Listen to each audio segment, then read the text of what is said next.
स्वरूप शांत करण्यासाठी जे 750 मंत्राचा ग्रंथ लिहिलेला होता त्याला सप्तसिद्धी म्हणतात. वणीला जर कधी गेले असते तर मार्कंडेय ऋषीचा डोंगर आहे आणि देवी सप्तशृंगाने दैत्याचा वध करण्यासाठी जे रूप घेतलं होतं महिषासुराचं, ते रूपाचा शांतता होण्यासाठी ते रूप उग्र होतं आणि ते रूप स्थिर होण्यासाठी मार्कंडेय ऋषी एका गडावरती म्हणजे डोंगरावरती बसून या 750 मंत्राचं पठण म्हणजे ते लिहित होते आणि ते लिहिता लिहिता त्याच्यातले काही श्लोक त्या देवीच्या कानावरती पडले आणि ते देवी कानावरती ऐकत असताना ते देवी तिथं शांत झाले. म्हणून ते देवीची मान पण वाकडे, आपण म्हणतो मान वाकडे 18 ग तुझे हात थोडी माते, ते असे कान वाकडे करून ते स्वर ते मंत्र ऐकत होते. ते 750 मंत्राचा ग्रंथ म्हणजे हे दुर्गा सप्तसिद्धी आहे.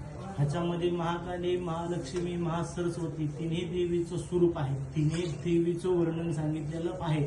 त्याच्या आधी कवच, कीलक, अर्गल पण सांगितलेला आहे. कवच आहे, काही जी बाह्यशक्तीची बाधा काय वगैरे असेल तर हे दूर होण्यासाठी ते कवच म्हणले जातात. कीलक म्हणजे जे आपले हितशत्रू असतात, गुप्तशत्रू असतात, जे समोर चांगलं बोलतात आणि पाठीमागून वाईट चिंतन, त्यांच्या बुद्धीचा नाश होण्यासाठी त्याचं पठण केलं जातं. महालक्ष्मीचं पठण केलं जातं. निस्ता पैसा नाही तर 108 प्रकारची लक्ष्मी प्राप्त होईल. निस्ता पैसा समाधान मिळत नाही एका जीवनामध्ये. त्याच्यासोबत सगळ्याच गोष्टी आपल्याला मिळण्यासाठी महालक्ष्मीचं आहे.